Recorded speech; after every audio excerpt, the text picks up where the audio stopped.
Trojan Felly, what's up, man? USCJ, and we here, man. Listen, how's everybody doing? Hope everybody getting ready to get out and make some things happen today, man. Listen, we got a little bit of a story brewing with your UCLA Bruins, man, our crosstown rival. It seems like they got some major blockage about to take place, man.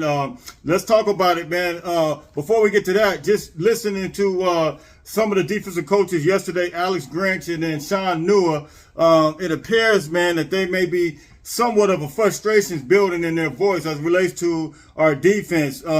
Not saying that they're all the way frustrated, but it seems like, you know, that they're frustrated that, you know, they got a couple pieces. And it seems like it's knick-knack injury. Nothing. We have had no major injuries. It appears Damani Jackson is back in play. Looks like he's back on the field. He had a minor setback, nothing major, of course. You know, he was on rehab island for a minute, but Romello Height, Corey Foreman still has, you know, he's still out, and hopefully we get him back. But listen, I told you guys in the beginning, I picked Corey Foreman as my defensive breakout player of the year, and I'm still believing it, provided he stays healthy. And I told you guys, as long as we stay healthy as a team, as a defense, I feel like that we can make a run as long as we stay healthy. And, you know, all I think we have to be is average or a little above average to make a run. That's all I'm expecting. That's all I think we need, because I think the way our offense is built, the firepower that we have, I think that's all we have to do. And I think that we have to control the clock on offense, keeping our defense fresh, given the fact that we have limited amount of players in the rotation, as most teams do with the depth issues. I think that if we could just control the clock and stay average or a little bit above average, I think USC will be okay and make a run all the way this year. So you guys hit me in the comment section. Those are the brief news and no items as it relates to team right now. And of course, individual play is still being risen by Eric Gentry.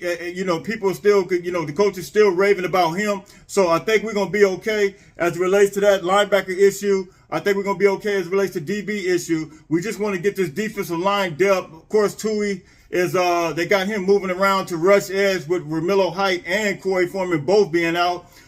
Solomon Byrd, I think he's getting ready to be back in the mix as well. So listen, long as we stay healthy, I think we good, man. So you guys hit me in the comment section. You guys tell me what you think about that. Like, share, subscribe. USCJ32 on Instagram, USCJ32 on Twitter. Now we got to get to this story. UCLA, and shout out to Anthony Spears. Anthony Spears hit me in the comment section yesterday, I believe, and he really brought this back to my remembrance, because we would have so much stuff going on with USC. I was reporting other stuff this week, other news items, and I actually forgot about this, and this is one of the things I wanted to report on, and it broke Wednesday, actually. It broke actually 21 hours ago. It broke 21 hours ago. I guess it's Wednesday, yeah.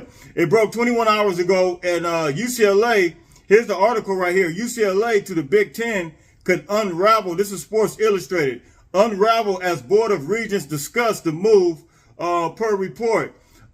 Listen, UCLA seemed like they're in a little bit of a situation, man. Apparently they didn't notify the school properly. They didn't make proper protocols before they tried to make their exit. And apparently, you know, it's reported that UCLA possibly could have reached out to the Big Ten. But, you know, the whole thing is, and we're going to get into this article, the whole thing is UCLA finds themselves in a situation because they are a public school, public institution. And of course, you guys know that USC is a private institution. Now, there are reports that I just read from another article, and it suggests that if UCLA doesn't fall through, if this doesn't go through, it's reports that Stanford could replace UCLA as the Big Ten team, because they are a private school, and it will hit another market area in California, which is the Northern California area, as it relates to the Big Ten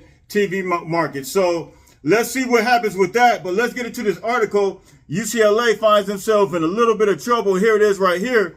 The University of California Board of Regents met Wednesday to talk about UCLA's upcoming move to leave the Pac-12 for the Big Ten, along with USC in 2024. But let's look at this. Let's look at it. The reason that the UCLA and Chancellor Gene Block were able to decide on the move without the board's approval is based on the 1991 UC system policy that gives chancellors the authority to decide their own contracts. This includes athletics agreement as well. But let's go down here. Let's go up. Because it seems like Gavin Newsom has a major issue with this. And we got to see. Here it is. It's important to understand that when the regents delegated the authority to the presidents, they did not give away or lose it. UC system attorney Charlie Robinson said, essentially, what they did was extended such that authority was with the regents and the presidents.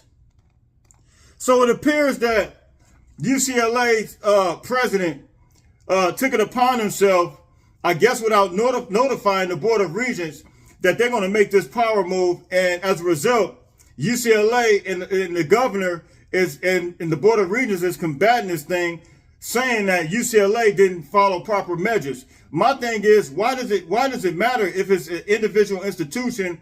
I know the protocol issues, but why does it really matter that UCLA is making a move?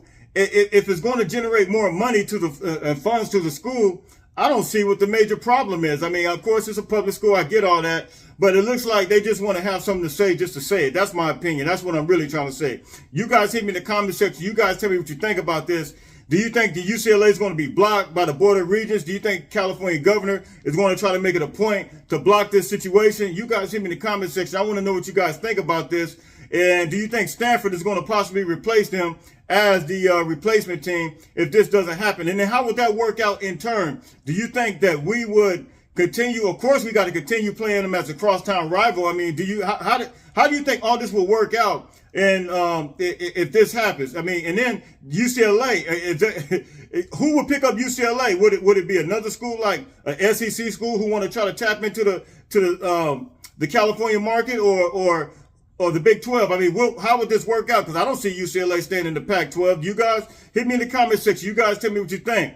Like, share, subscribe. USCJ32 on Instagram. USCJ32 on Twitter. Fight on, fight on, fight on.